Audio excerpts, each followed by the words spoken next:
Vamos a comenzar hoy a explicar la evolución de la vida espiritual paso por paso, según San Juan de la Cruz y sus implicaciones filosóficas. Hemos dado una visión general de los fundamentos de esta evolución, sea desde lo bajo, sea desde lo alto. Es decir, hemos visto la correspondencia metafísica y hemos visto también el término místico, sobrenatural. La correspondencia metafísica corresponde a los atributos divinos que tienen su apoyo en el conocimiento natural metafísico de la realidad. Conocemos el ser, la bondad, la belleza, etc., y de ahí nos elevamos al Creador. La evolución mística supone este conocimiento natural. Por otro lado, vemos el término de esta evolución mística, lo hemos explicado según la llama de amor viva, es decir, los atributos divinos en cuanto fundamentan la evolución antropológica, es decir, el vacío necesario para que el espíritu, que es capaz de todas las cosas, como dice Aristóteles, esté lleno de las perfecciones infinitas de Dios, al menos de una manera misteriosa, que es por la participación de la gracia. Esta estructura se desarrolla dinámicamente en la evolución de la vida espiritual. Observamos las tres etapas de las cuales hemos ya hablado. Cada una tiene un pasaje de crisis respecto de la otra, o de discernimiento, de transformación. Estos pasajes, a su vez, hay que distinguirlos en un aspecto activo y otro pasivo.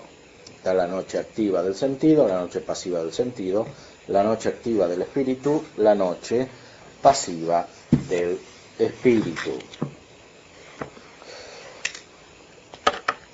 San Juan de la Cruz dedica la subida del Monte Carmelo especialmente a la purificación activa, que es la noche activa del sentido. Dedica el libro titulado Noche Oscura a la purificación pasiva del sentido y también del espíritu. Y el cántico espiritual lo llama de amor viva, como sabemos, a la perfección espiritual, a la vida mística en sentido pleno. Hemos anticipado algo de la llama de amor viva porque en todo el camino espiritual San Juan de la Cruz presupone el término, como sucede también en el orden natural. La vida moral presupone el fin. En los actos morales está implicado el fin. Más aún, los actos son buenos en cuanto está implicado el fin o está participado el fin. Cuando el fin no está presente de ninguna manera, los actos morales son malos, es decir, desviados respecto del fin. Algo semejante, más profundamente, sucede en el orden sobrenatural. Por eso dice San Juan que en todas las transformaciones que llama él noche, está presente, al menos implícitamente, el gozo de Dios, que es aquello que se desarrolla plenamente en el fin. Por eso, en la vida espiritual,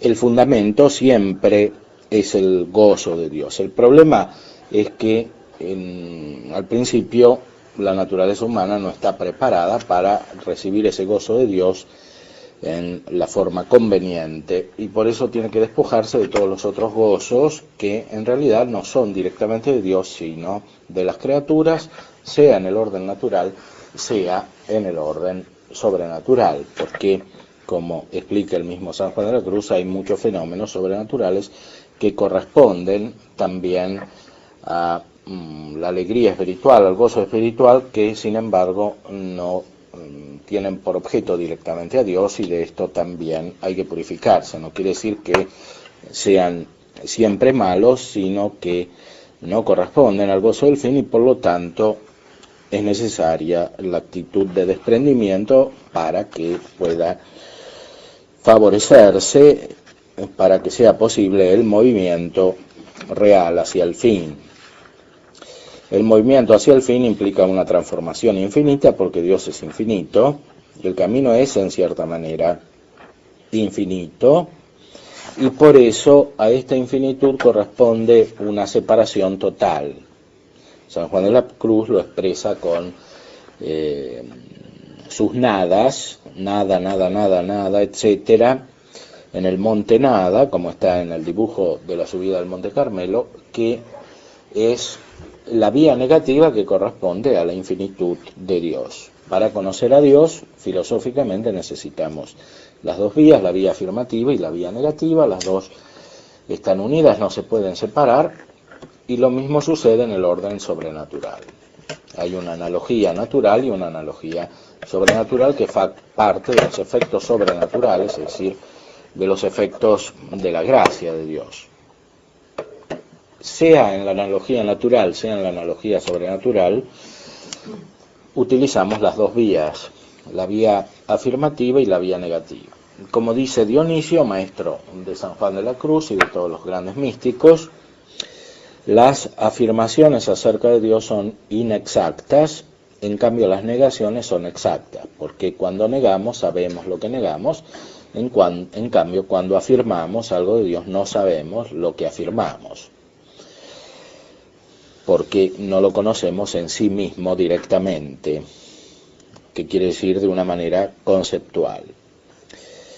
En esta vida necesitamos siempre conceptos. Como Dios no puede ser conocido por conceptos, no podemos directamente en esta vida conocer a Dios, incluso cuando tenemos la luz de la fe.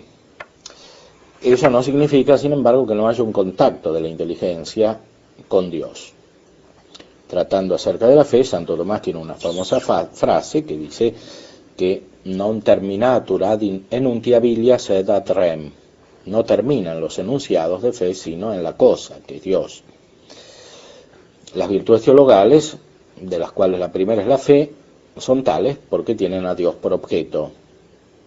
Hay un contacto con Dios, un tangere deum, como dice San Agustín, que perfecciona realmente y sobrenaturalmente la inteligencia. Sin embargo, este contacto en esta vida no permite el conocer la esencia divina, porque todo conocimiento en esta vida está ligado con la abstracción a partir de los sentidos, y las cosas sensibles tienen una esencia que no corresponde a lo infinito. Las cosas sensibles no pueden llegar a lo infinito porque tienen materia, además de ser creadas, tienen materia, y la materia es siempre principio de imperfección en cada cosa constituida por ella. Por lo tanto, el conocimiento que nosotros tenemos en esta vida y que implica la abstracción, que es abstracción o separación a partir de lo sensitivo, no es capaz de conducirnos hacia lo infinito. Por otra parte, ni siquiera absolutamente hablando es posible tener un concepto del infinito, porque el concepto es la representación de la cosa, es hacer presente nuevamente esa cosa, y cualquier concepto de Dios reduciría a Dios a otra cosa que no sería ya más Dios. El único concepto que existe de Dios es el Verbo eterno de Dios. Por eso, en esta vida no es posible tener un conocimiento conceptual de Dios. Por esta razón, incluso con la fe es necesaria siempre la vía negativa, junto con la vía afirmativa. Son totalmente inseparables en este mundo y corresponden a nuestra creaturalidad, al hecho de que por un lado participamos las perfecciones divinas, por otro lado no somos Dios. Y eso sucede también metafísicamente respecto de las criaturas necesarias, que son las que participan en sentido pleno del ser divino, que son las criaturas espirituales. Estas justamente tienen una necesidad participada, como dice la tercera vía de Santo Tomás de las pruebas de la existencia de Dios.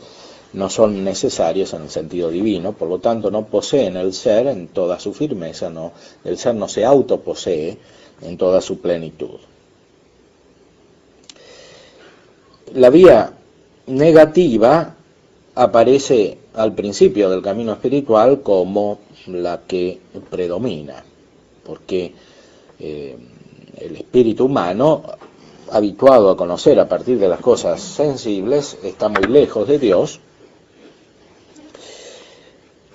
Las cosas que conoce distan infinitamente de Dios, tiene que separarse de esas cosas para captar otras superiores. Esa vía negativa tiene un aspecto natural filosófico. Ya Aristóteles hablaba de separación en el campo metafísico, es el método propio de la metafísica, es decir, separarse de lo sensible. Los cristianos, los filósofos cristianos, con mucha razón, con mucha más razón, acentúan este aspecto. Lo espiritual está separado de lo sensible.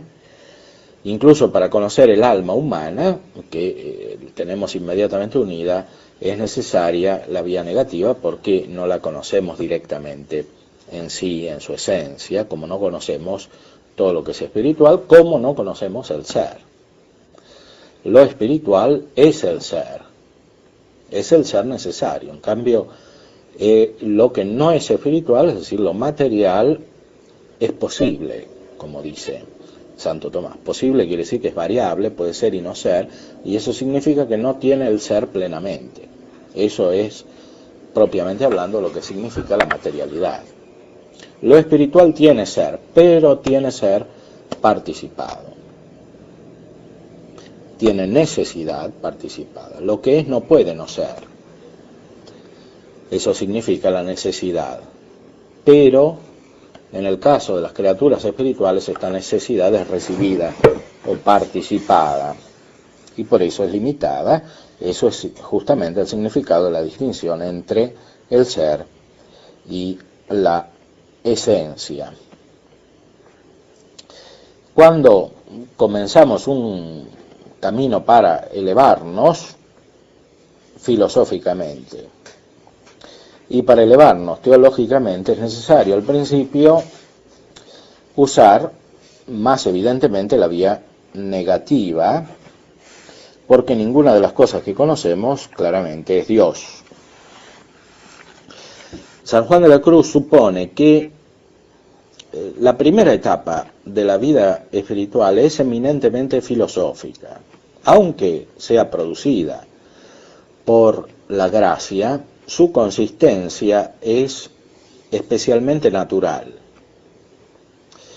lo cual significa para él, como para toda la tradición anterior mística, que el hombre tiene que hacerse racional. Es racional en su esencia, pero no lo es en sus operaciones. Las personas tienen que lograr la racionalidad, y eso significa no guiarse por las pasiones, no solamente en el orden afectivo, sino tampoco guiarse por la imaginación en el orden cognoscitivo. La mayoría de la gente, como decía Aristóteles, se guía por las pasiones, y eso significa que en el orden cognoscitivo se guía especialmente por la imaginación, salvo en algunos aspectos, por ejemplo para la economía, para hacer cálculos racionales de cosas técnicas, etcétera, o para tener algunas intuiciones muy elementales de la vida social y de la vida personal. Pero en general, la vida del hombre, cuando no está transformada por la gracia, se guía por las pasiones y por la imaginación. Y mucho más en el contexto en el cual nosotros vivimos, que, como sabemos, es una civilización de la imagen, de los afectos, etcétera, etcétera, y lo que es espiritual está dejado de lado. Por eso es necesaria una separación que, sin embargo, tiene que tener una motivación, porque nadie se puede separar de lo sensible si no sabe para qué. Y es aquí donde entra el gozo implícito que produce la presencia de la gracia. Por eso mismo la gracia al principio adquiere una forma más sensible y después una forma más espiritual. Los principiantes en la vida espiritual, cuando reciben la gracia, están deslumbrados por lo que la gracia les hace descubrir. Ahora, eso que la gracia les hace descubrir normalmente son verdades filosóficas, a las cuales en general no se puede acceder sin la gracia, salvo excepciones. como vemos en Aristóteles, Platón, etcétera, pero esas son justamente excepciones en el conjunto de la humanidad. El cristianismo es el mensaje de la salvación para todos los hombres, no solamente para algunos, no solamente para los filósofos. Por eso, la donación de la gracia por parte de Cristo en cierta manera, es decir, en lo esencial, no en las manifestaciones externas, supone que el hombre se haga filósofo. Es lo que decían muchos autores del Renacimiento con mucho entusiasmo por los platónicos, como Pico de la Mirándola: el que no es hombre, el que no es filósofo no es hombre, decía él, etcétera. Esto lo produce la gracia, y en esto están concordes los místicos cristianos. Por ejemplo, Dionisio Cartujano, que está estudiado en ese libro que le cité sobre contemplación filosófica y contemplación mística, que es del siglo anterior a San Juan de la Cruz, lo muestra de muchas maneras. La contemplación comienza como filosofía. A esa filosofía la prepara la ética. La ética es la moral, que se refiere a las acciones que conducen a la contemplación, como ya decía Aristóteles. Al principio de la vida espiritual se trata de acceder a una mínima contemplación racional y, juntamente con eso, se trata de enderezar la vida ética o la vida moral, porque de otra manera no se accede ni siquiera a la mínima contemplación. Como observamos en la civilización contemporánea, no existe la contemplación acerca no solo de las verdades metafísicas, sino ni siquiera de las verdades humanas o de la esencia humana, porque tampoco existe una vida ética. Como explicaba Aristóteles en su Ética Nicómaco, la vida ética es la regulación del aspecto pasional del hombre y del aspecto volitivo del hombre en función de un fin que es la contemplación. No hay contemplación, no hay tampoco vida ética, y viceversa. Si no hay moral adecuada, que quiere decir una guía de las acciones particulares, no hay alcance del fin, y por lo tanto contemplación, operativamente la persona está a un nivel infrahumano.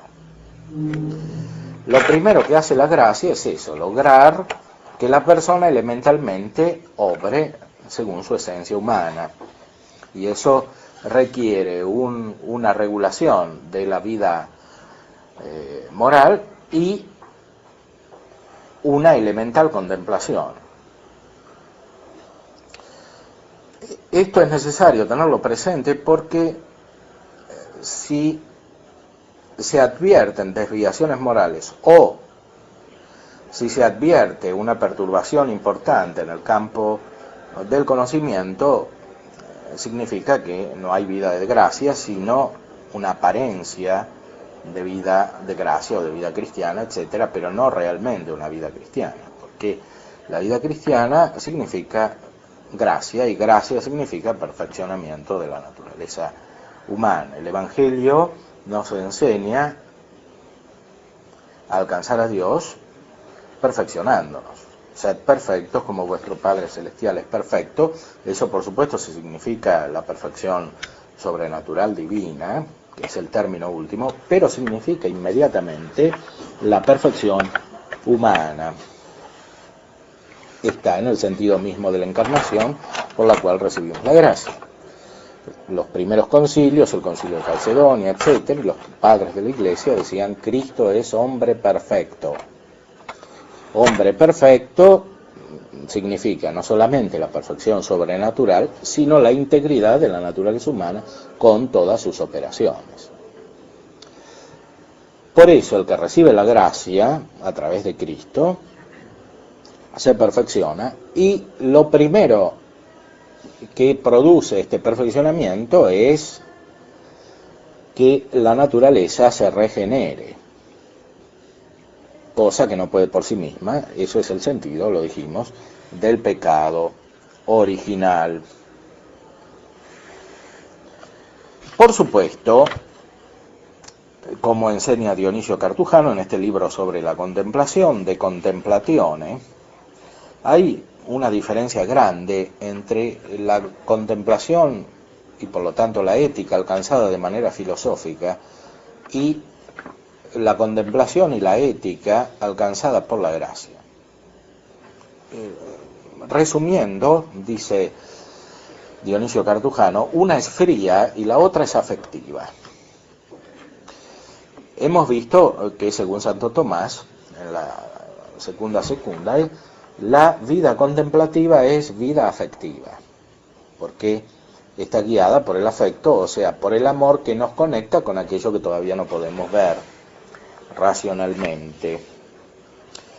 Y es por eso que hay una experiencia diferente cuando se trata de la contemplación natural adquirida por medios naturales y acompañada de una elemental ética natural que será imperfecta necesariamente por el pecado original.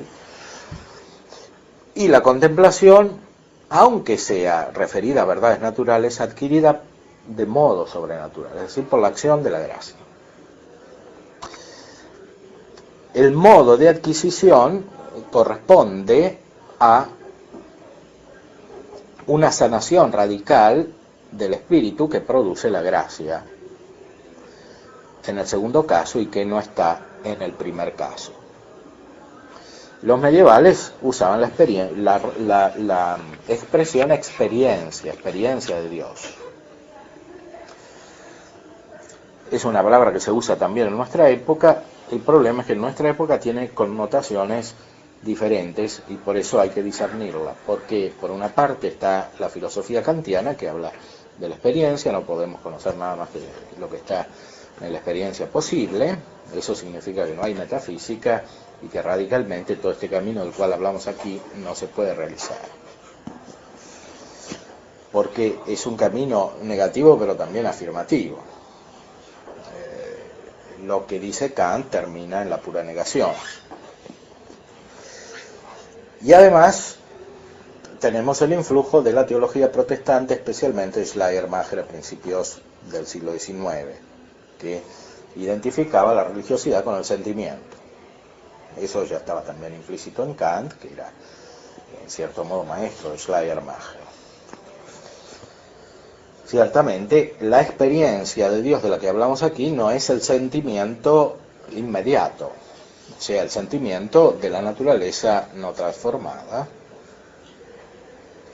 Ese sentimiento normalmente produce una distorsión imaginativa y una distorsión cognoscitiva al nivel racional y al nivel intelectual. Lo vemos en las múltiples filosofías que han surgido en la época contemporánea, entre ellas las filosofías derivadas de Kant y también de Schleiermacher, que son muchas. En Hegel encontramos una racionalización del sentimiento, es decir, Hegel rechaza lo que dice Schleiermacher, la vida humana no puede consistir en el sentimiento, más aún no tiene que haber ningún sentimiento en el fondo. La vida humana es razón, es la idea absoluta, etcétera, es la religión como razón, cosa que ya estaba implícita en Kant, la religión dentro de los límites de la mera razón. Cuando se accede de manera sobrenatural a las verdades naturales y al perfeccionamiento natural, se crea un clima distinto, dicen los místicos. Se crea un clima distinto, ¿qué quiere decir? Que por la afectividad, el movimiento hacia la contemplación está conectado con la causa de esa contemplación y el objeto último, que es Dios, y está conectado de una manera distinta con el conjunto de la realidad, que también surge de Dios. Es decir, está movido por el Espíritu Santo, que en la teología trinitaria es conexión. La conexión es el orden, porque refleja, porque produce en las criaturas espirituales y en todo el universo esa conexión que está en la Trinidad entre el Padre y el Hijo. Por eso, fenomenológicamente, se presenta de una manera diferente la evolución del que accede a la contemplación o al conocimiento de manera puramente filosófica y la de aquel que accede por la gracia. Normalmente en aquel que accede por la gracia hay una purificación más intensa de la sensibilidad, pero eso significa también una afinación más intensa de la sensibilidad y también en el orden afectivo un afinamiento de la capacidad relacional. Eso es muy difícil y al principio es traumático porque estamos todos desordenados sensitivamente. Hemos nacido con el pecado original, el pecado original se nos ha borrado por la infusión de la gracia, por el bautismo, pero tenemos las consecuencias y sobre todo estamos insertados en un conjunto de vida social que todavía está signado por el pecado original y por los pecados personales que se van sumando en la historia de la humanidad.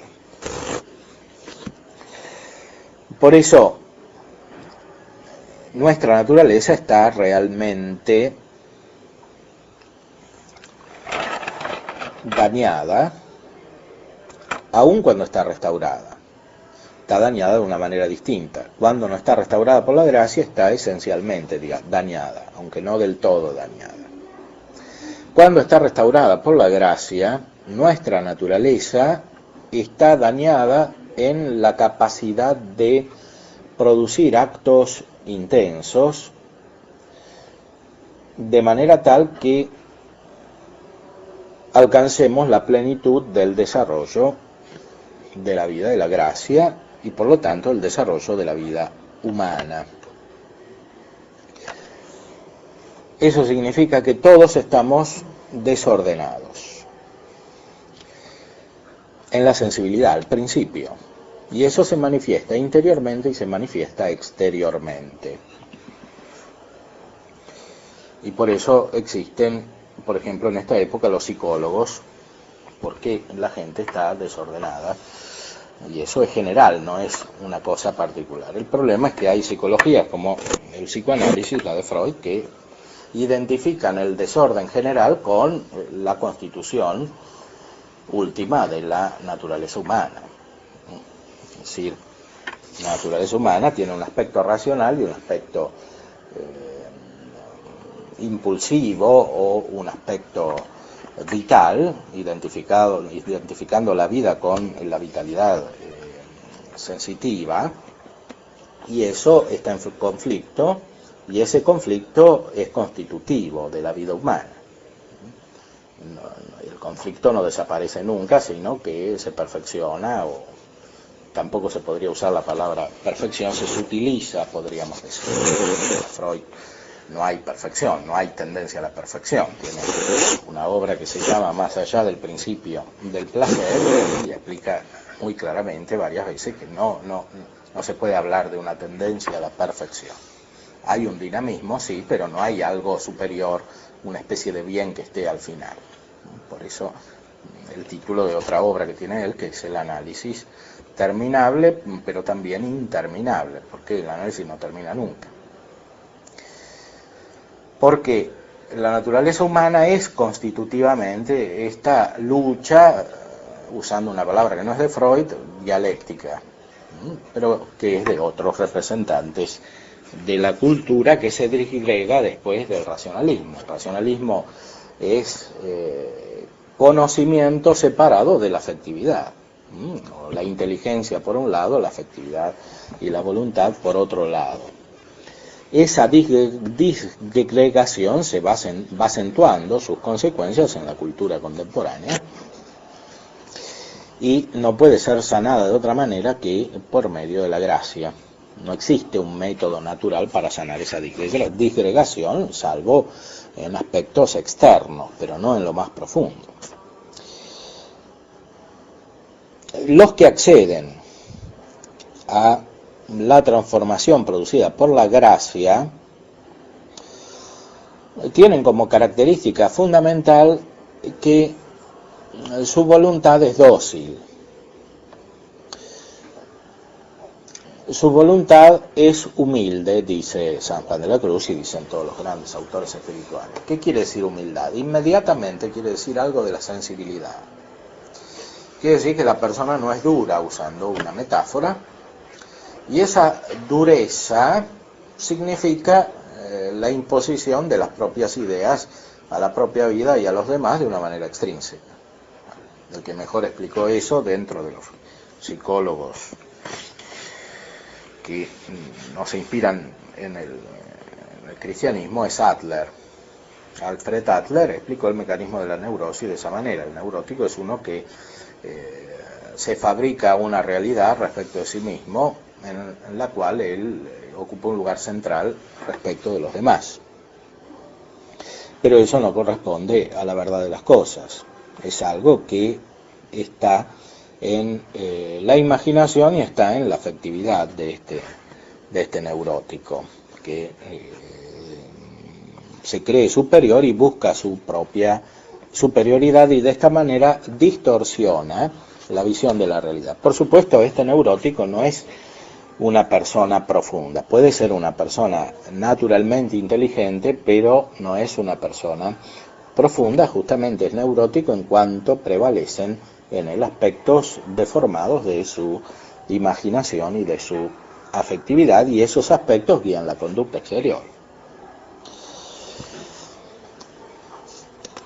Para Adler todo se reducía al sentimiento de comunidad, es una persona que no está integrada en la comunidad. Evidentemente para él esta comunidad es la vida humana así como se presenta. No tenía acceso a un tipo de comunidad más profunda, porque nosotros sabemos por experiencia que el insertarse bien en la vida de la comunidad eventualmente puede ser causa de mayores perturbaciones, porque como dijimos antes, la comunidad en la cual vivimos, la comunidad de los hombres, no es perfecta ni mucho menos, sino que está signada por ese deterioro esencial de la naturaleza humana, por la naturaleza corrupta, como dice Santo Tomás hablando de la gracia y del pecado original. Por eso el remedio no es simplemente el insertarse en la comunidad así como aparece naturalmente, sino que el remedio es insertarse en la comunidad de modo sobrenatural, pero eso no se puede por las propias fuerzas.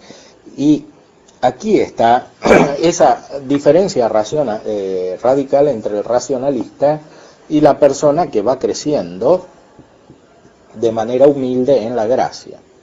Como dicen los grandes autores espirituales, lo explica muy bien Dionisio Cartujano, la verdadera contemplación, aunque sea todavía imperfecta y se refiere a verdades naturales, es humilde. Y eso es contrario a la actitud de la soberbia filosófica que muchas veces prevalece. Por eso los filósofos se refutan mutuamente. Ya lo veía Descartes, lo veía Kant. Todos los anteriores se equivocaron porque todos eran contrarios recíprocamente. El problema es que vienen ellos y dicen que fundan nuevamente la filosofía y así recomienza el proceso. De esa manera no hay solución. El racionalismo es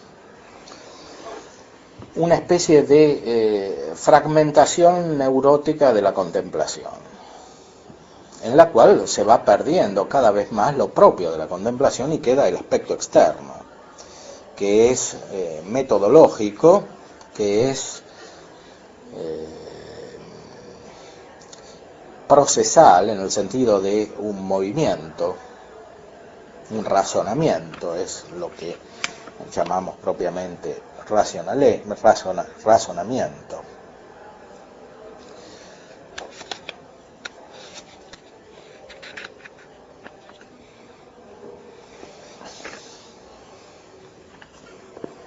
dice Dionisio Cartujano, esta es la verdadera, divina y salubre sabiduría que sólo el Espíritu Santo difunde y produce en la mente creada, que ninguno de los réprobos recibe hasta el fin, y que ninguno de los filósofos se dice que ha conocido o que haya recibido.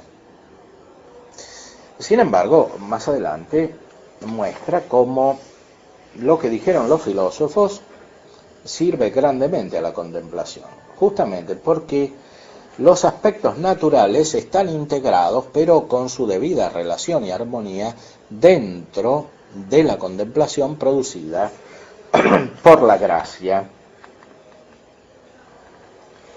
Mucho ayuda la filosofía para entender las cosas que se dicen en la Sagrada Escritura, dice Dionisio Cartujano. Y cita San Agustín, el conocimiento de las propiedades naturales de las cosas creadas abre los secretos de las Escrituras. La naturaleza divina y sus propiedades y atributos por las cosas creadas en esta vida de alguna manera se pueden conocer. Y cita incluso otro tipo de filósofos como los neoplatónicos. Cada uno vuelve a la fuente de su procesión, es decir, a aquella desde la cual es causado o surge, como dice Proclo Platónico en la Elementatio Teológica, probándolo sutilmente. Y esto produce una felicidad natural. Es decir, en la naturaleza humana, considerada sin la gracia, hay fragmentos de felicidad. Esos fragmentos de felicidad producen más infelicidad cuando no está la gracia. Bueno, eso indirectamente es lo que prueba el psicoanálisis, que en el fondo renuncia a la búsqueda de la felicidad cuanto más en profundidad se va para quedarse en la captación de ese conflicto entre la racionalidad y la vitalidad, o la libido, o lo que para Freud y para otros es esa fuerza vital que empuja desde abajo. Detrás de esa fuerza vital hay algo que históricamente se denominó espiritual, aunque se niegue eventualmente que exista lo separado de la materia. Y eso espiritual es lo racional. Por otro lado, detrás de la fuerza vital hay algo espiritual que se puede denominar voluntad, en el sentido de Schopenhauer, que hay una voluntad en el fondo que mueve todo, aunque esa voluntad eventualmente no se la conciba como positivamente inmaterial. Es decir, hay como fragmentos de espiritualidad que siempre quedan, sea en la filosofía, sea en las psicologías que en el siglo XX confluyeron recíprocamente. Y estos fragmentos derivan de la constitución natural del hombre, que está hecho para la felicidad, como ya habían descubierto algunos filósofos, excepcionalmente lo había descubierto Aristóteles, Platón, etc. El hombre está hecho para la felicidad. Hay una felicidad natural, por lo tanto. Santo Tomás la llama fin imperfecto de la vida humana. El hombre constitutivamente está hecho para la felicidad y esa felicidad es la contemplación. ¿Qué contemplación? La contemplación de la causa de todas las cosas. Y por lo tanto de las cosas en cuanto se refieren a la causa. Eso es lo que en el fondo buscan los hombres a través de todas las acciones que hacen, aunque no lo sepan. En general no lo saben. Eso es el fin de la técnica y más inmediatamente es el fin de la ética. Esa contemplación. Por supuesto, por las perturbaciones culturales de las cuales hemos hablado, puede haber épocas en las cuales eso sea muy difícil de captar. En realidad es siempre difícil de captar fuera de la vivencia de la gracia, porque así era antes de Cristo y así es en las sociedades post-cristianas o semi-post-cristianas, porque en realidad tampoco son post-cristianas del todo, es una mezcla indefinida la que existe muchas veces. Entonces, en esa mezcla es necesario interpretar adecuadamente los diversos factores que existen, y eso significa un discernimiento. Volviendo a San Juan de la Cruz, él nos ayuda a hacer este discernimiento. Tiene gran precisión filosófica, aunque no es lo que le interesa principalmente, y gran precisión, por lo tanto, antropológica y psicológica.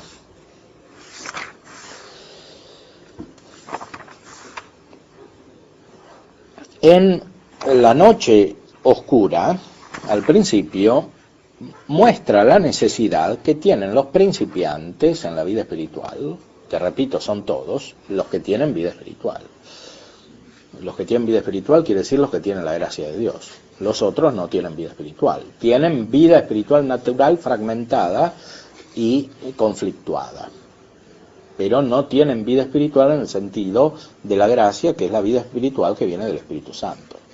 Aquí la palabra espíritu designa al Espíritu Santo como autor de una nueva espiritualidad.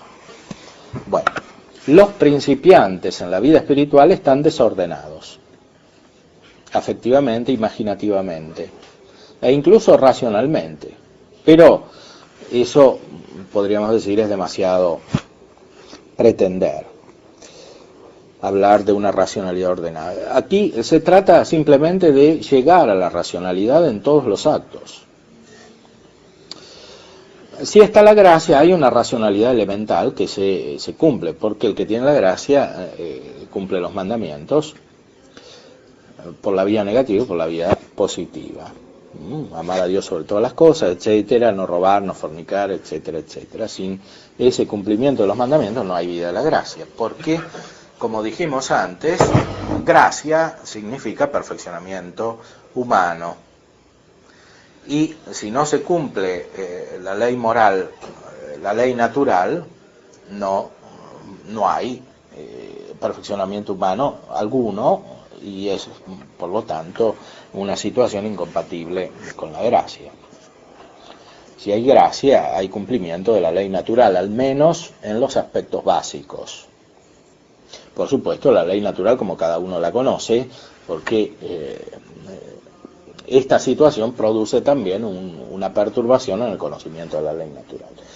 Pero siempre hay algún conocimiento de la ley natural. Entonces, la gracia supone el cumplimiento de la ley, más que supone, porque la palabra puede hacer confundir, produce el cumplimiento de la ley natural. No es que uno por sus propias fuerzas cumple la ley natural y después recibe la gracia, sino que recibe la gracia y por eso puede cumplir la ley natural en su integridad. En actos particulares sí se puede cumplir la ley natural, pero no en su integridad. También hay que decir que, aunque uno no tenga la gracia, puede tener unas formas imperfectas de espiritualidad sobrenatural, porque hay gracias actuales, además de la gracia habitual o santificante, hay gracias actuales. Dios puede dar gracias a las personas para que de a poco cumplan algunos aspectos de la ley natural, aunque todavía no cumplan todos, hasta que da la gracia santificante o habitual que produce el cumplimiento integral de la ley natural, al menos en sus aspectos fundamentales. En sus aspectos fundamentales quiere decir en la práctica de los 10 mandamientos. Cuando la gracia está presente, se cumple básicamente la ley natural, es necesario crecer en la gracia, porque la gracia, como está elementalmente o primitivamente dada, no es un fin en sí mismo. La gracia termina en la vida de la Santísima Trinidad. Tiene que desarrollarse. No somos ángeles, los ángeles reciben la gracia directamente en su plenitud. Nosotros, como somos hombres y nuestra naturaleza se desarrolla, tenemos una forma de recibir la gracia que corresponde a nuestra naturaleza. Tenemos que crecer en la gracia. ese crecimiento en la gracia debe vencer muchos obstáculos que son como la inercia de la naturaleza caída. Entonces, aunque tengamos la gracia, estamos desordenados. En primer lugar, en nuestra parte sensitiva, en la afectividad, en la imaginación. Y hay que ordenar eso. San Juan de la Cruz, con mucha penetración, describe este desorden en su noche oscura al principio.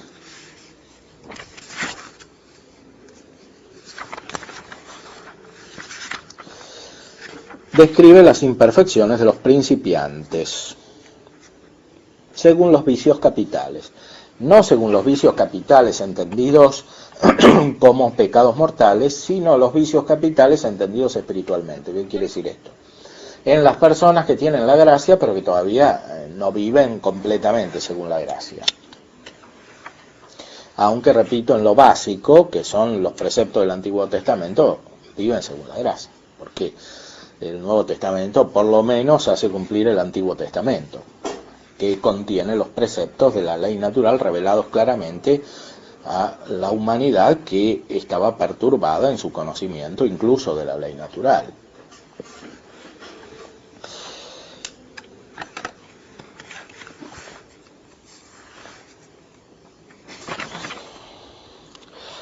Los principiantes son gente que buscan la vida espiritual.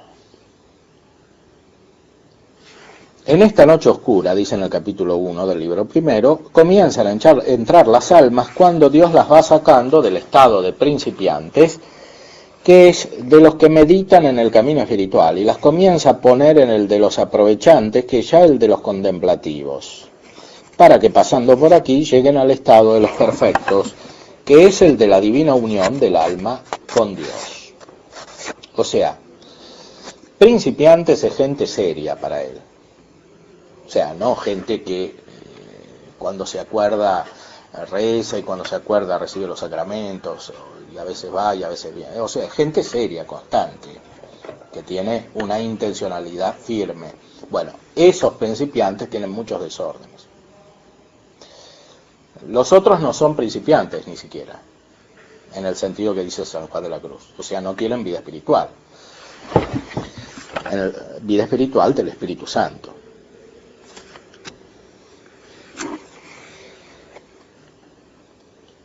Fíjense cómo hacen estos principiantes. Estos principiantes meditan. Aquí está la seriedad. Es decir, meditan la ley del Señor día y noche, como dice el Salmo. O sea, son por lo menos buenos judíos.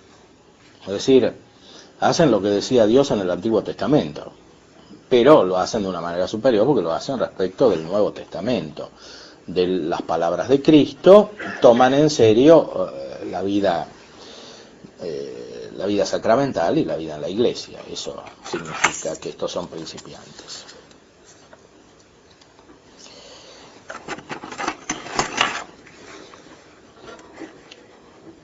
Los que meditan tienen que purificarse en la imaginación, en la afectividad, para llegar a ser contemplativos. Contemplativos quiere decir para entrar en la vía iluminativa y después en la vía unitiva. Porque en la vía purgativa decimos que prevalece la meditación. Porque como estos son personas muy sensibles, necesitan mucha meditación y mucho razonamiento. San Juan de la Cruz, con mucha exactitud, incluso filosófica, antropológica, dice que el razonamiento está unido a la imaginación. Y es verdad. La gente que razona mucho es gente que en el fondo imagina mucho, aunque tenga símbolos utilizados o símbolos esquematizados. Moverse mucho, hay gente que piensa mucho y le duele la cabeza. Bueno, si le duele la cabeza quiere decir que interviene en la parte sensitiva, que tiene surmenage, que tiene problemas varios, que repercuten incluso en la corporeidad. Eso significa que esa racionalidad no es tan racional como parece, sino que está unida con la sensibilidad. De hecho, es difícil para una persona que no tiene una muy buena filosofía discernir bien eso. Santa Teresa misma dice que después descubrió que la imaginación era distinta del razonamiento. Al principio pensaba que era lo mismo, que el pensamiento era lo mismo que la imaginación.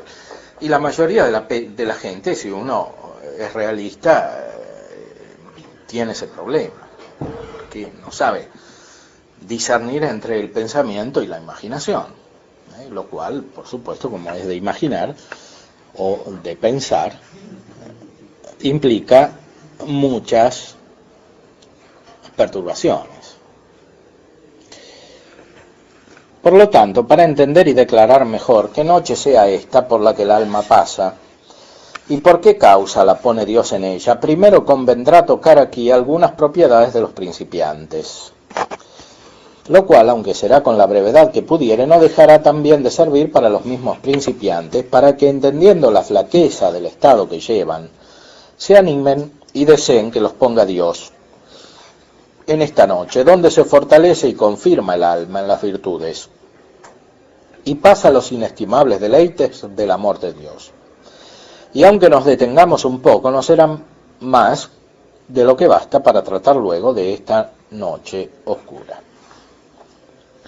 Después de saber que el alma, después que determinadamente se convierte a servir a Dios, ordinariamente la va Dios criando en espíritu y regalando. Bueno, esta frase es muy importante. Todo este proceso espiritual supone que la persona determinadamente se convierte a servir a Dios. O como decía San Ignacio, la determinación deliberada.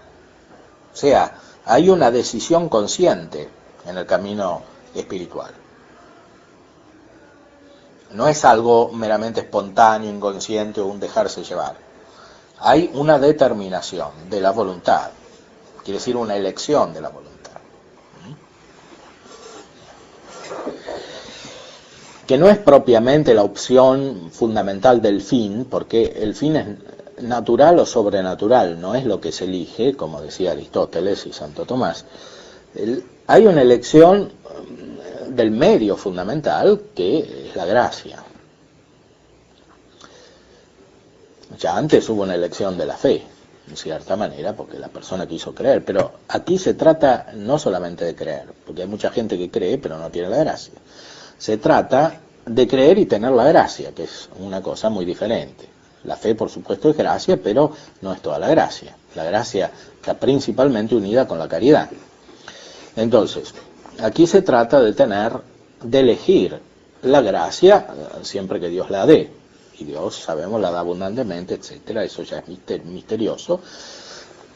De lo que podemos saber es que hace falta elegir el camino de Dios, que es aquel al cual impulsa la gracia. Estos son principiantes que tienen esta elección fundamental. Si no la tienen, todavía no son principiantes. Las cosas, claro, son más complejas porque normalmente vivimos en sociedades cristianas en que la mayoría de la gente se bautiza, aunque ahora tampoco se bautiza, pero los que se bautizan ya han recibido la gracia. Entonces, las opciones que van haciendo, si no hay actos contrarios, corresponden al crecimiento de la gracia.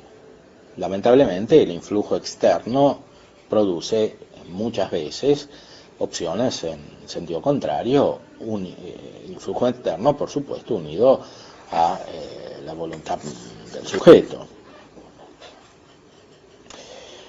Dice más adelante, la amorosa madre de la gracia de Dios, luego que por nuevo calor y hervor de servir a Dios reengendra el alma, eso mismo hace con ella, porque la hace hallar dulce y sabrosa la leche espiritual sin algún trabajo suyo en todas las cosas de Dios. Y en los ejercicios espirituales gran gusto, porque le da Dios aquí su pecho de amor tierno, bien así como a niño tierno. Es decir, la gracia al principio produce efectos sensibles porque como la persona todavía no está muy evolucionada espiritualmente, el único modo de captar las cosas espirituales es a través de sus participaciones en el orden sensible. Por eso los jóvenes se entusiasman con la vida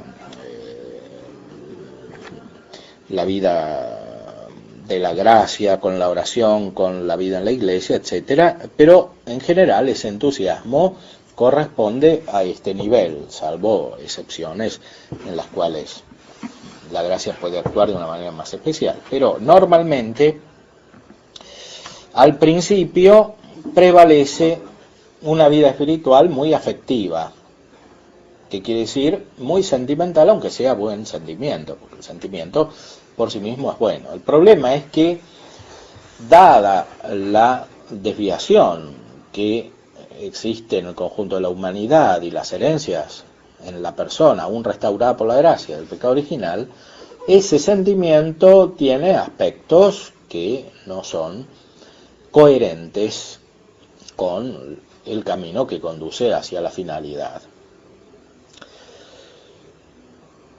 que es una finalidad muy alta, porque es hacerse como Dios mismo, participar de manera realmente espiritual de la vida de la Santísima Trinidad por encima de todas las otras cosas, y de todas las cosas sensibles, por supuesto.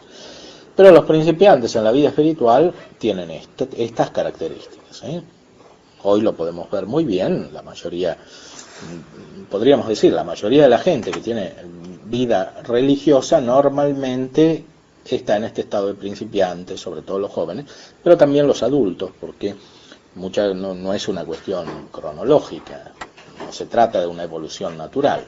Va a haber una persona de 50 años, 60 años que sea un principiante en la vida espiritual y que tenga estas características.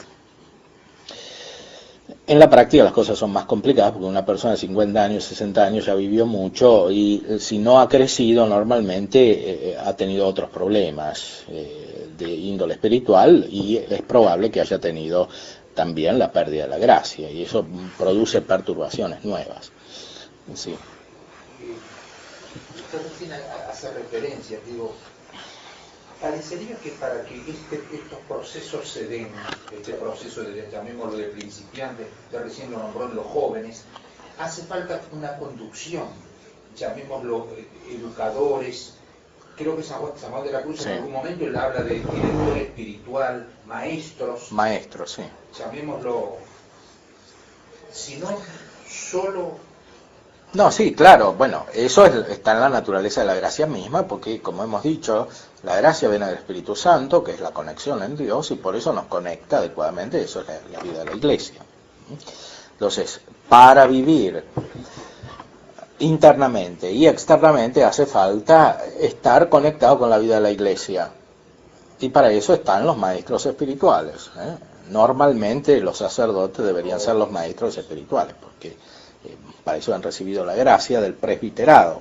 El presbiterado no es solamente algo que se refiere a la celebración de los sacramentos, sino que abarca toda la vida. Entonces es una iluminación del pueblo, de las personas. El sacerdote es un padre espiritual, como los abades del desierto eran padres espirituales, etc. Eso no quiere decir que todos los sacerdotes estén preparados para hacerlo, porque a veces no tienen los instrumentos necesarios o los estudios necesarios, la experiencia necesaria, etcétera, etcétera. Pero por sí mismo el sacramento implica eso. Además, eso corresponde de otra manera a la vida cristiana como tal, porque como la caridad es difusiva, en cuanto es un bien superior, implica también esta ayuda recíproca en cuanto existe la posibilidad de ayudar al otro. El problema es que aquí las cosas se complican mucho porque muchas veces quieren ser maestros de los demás las personas que no tienen esta purificación espiritual. Y lo dice aquí San Juan de la Cruz. Es más aún uno de los defectos de los principiantes que quieren enseñar a los demás sin poder enseñar realmente. Porque no se trata de una enseñanza racional, no se trata ni siquiera de una enseñanza filosófica, y aún para enseñar bien la filosofía hay que tener una vida adecuada, pero aquí se trata de algo mucho más profundo, porque se trata de ayudar externamente a disponer a la persona a recibir la gracia. Por supuesto, nadie causa la gracia en el otro, lo único que la causa es Dios, a través de sus instrumentos, que son los sacramentos, y la causa también directamente. Pero en ese causar directamente la gracia, Dios usa toda la realidad sensible, en conexión con los sacramentos, la culminación en la Eucaristía, pero usa toda la realidad sensible. En esa realidad sensible hay un orden. Entonces es claro que las palabras del sacerdote normalmente deberían disponer más que las palabras de una persona cualquiera. Y las palabras de una persona sirven tanto más cuanto mayor sea la profundidad espiritual que tenga esa persona. Por otra parte, hay que recordar que no se trata de una ayuda meramente individual. Normalmente hace falta una comunidad adecuada, porque con una persona no alcanza. Porque la vida humana está insertada en una comunidad. Entonces hace falta un maestro espiritual, pero también hace falta una comunidad que sea adecuadamente dispositiva. Y eso es difícil de lograr. Las dos cosas son difíciles de lograr.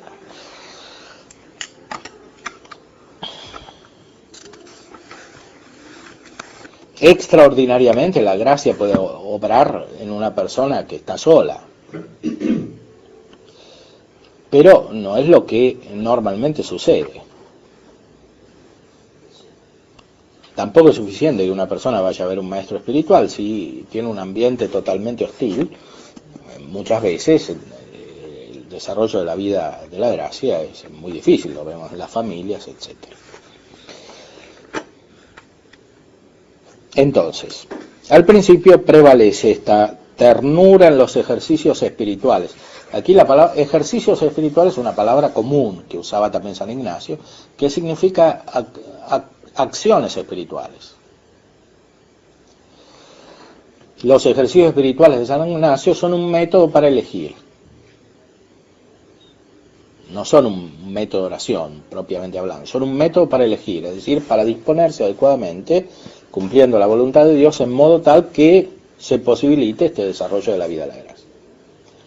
San Ignacio da especial importancia a la vocación o al estado de vida, es decir, si la persona no elige bien el estado general de su vida, normalmente se imposibilita el crecimiento espiritual, porque, como dijimos hace un momento, no se trata de que vaya a ver a una persona, aunque sea el mejor director espiritual del mundo, hace falta un ambiente adecuado.